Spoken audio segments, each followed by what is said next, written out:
You know, when I meet people in the street whom I don't know who are coming along with some friend of mine, and I get introduced as the guy who invented video games, the first question always is, which game did you invent? Hoping to hear that I came up with PacMan or something else from their long-lost youth, right? And when I say no, I came up with a concept of video games or playing games on home television set, eyes glaze over, and the conversation turns to the weather, right? Because a concept, what's a concept? Who has a concept of a concept? When Spacewar was written, the patent office wouldn't allow patents for software, and the copyright office thought that only books could be copyrighted. We didn't worry particularly about the fact that there wasn't any way to protect it.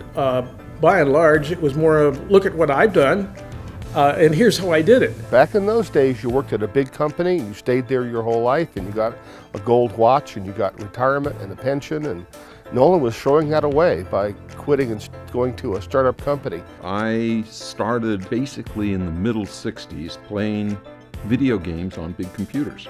After I graduated, I determined that someday I was going to build a video game for the masses. The numbers at Atari went something like 400 million, $1.1 billion, $1.8 billion in 3 years.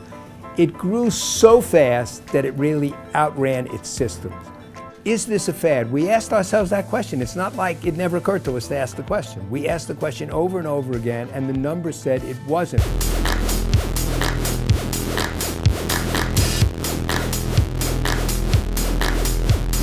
The amount of money that was being poured into the cash boxes of the arcade games was astounding. Initially, there were only like 25 or 30 people in the world doing what we were doing. And it was hard to find other people who could do it, or they would have, because they didn't want to pay us so much money. Unfortunately, it's not that easy. Making a video game is hard all by itself, and making something that's fun is 1,000 times harder. There were a lot of bad games made in that period. And the public was disappointed, and the public had a right to be disappointed. But by the end of 1982, things are starting to come undone. The paralysis that killed the big ones first spread pretty darn quickly, and it's been spreading ever since. Activision was founded in 1979 on a 5-year plan. The 5-year plan showed home computers overtaking video games in about 5 years. What we didn't see is the curve in the middle 5 years where the video games went about a mile high. Instead of having this gentle curve coming up and this gentle curve coming down, the video game curve went to there and came down, crashing down.